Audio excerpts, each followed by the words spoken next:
அதாவது தமிழகத்தை பொறுத்த வரையில் ஒட்டுமொத்த மக்களுடைய மிகப்பெரிய ஒரு எதிர்பார்ப்பை ஏற்படுத்துகிறது இந்த பட்ஜெட் கூட்டத்தொடர். லாரி உரிமையாளர்களுடைய அன்றாட வாழ்வில் சந்திக்கக்கூடிய இன்னல்களுக்கு மிகப்பெரிய ஒரு மாற்றம் ஏற்படும் என்ற நம்பிக்கையில் நாங்களும் இந்த பட்ஜெட் கூட்டத்தொடரை எதிர்பார்த்து கொண்டிருக்கிறோம்.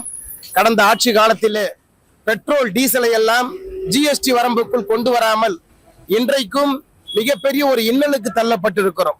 சுங்கச்சாவடிகளில் கட்டண உயர்வு, ஆண்டுக்கு 2 முறை கட்டண உயர்வு, மிகப்பெரிய ஒரு நெருக்கடிக்கு ஆளாகி இருக்கிறோம்.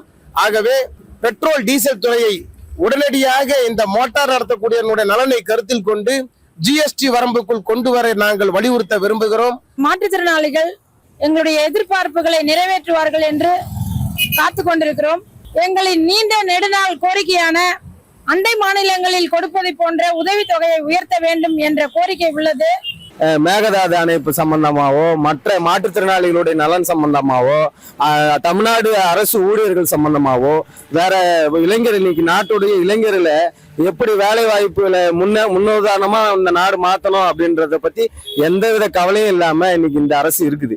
வர கூட்டத்தொடர்ல அதே மாதிரி திமுக இதை பண்ணிடுச்சு, திமுக கஜானா காலி பண்ணிட்டு போயிடுச்சு, இருந்த அரசு சரியில்லை அப்படின்னு சொல்லாம வேலை வாய்ப்பு, இந்த நாட்டினுடைய வளர்ச்சி சம்பந்தமா இந்த முதலமைச்சர் பேசணும்னு நாங்க கோரிக்கை வைக்கிறோம். நமக்கு நிறைய அணைகள் வேணும்.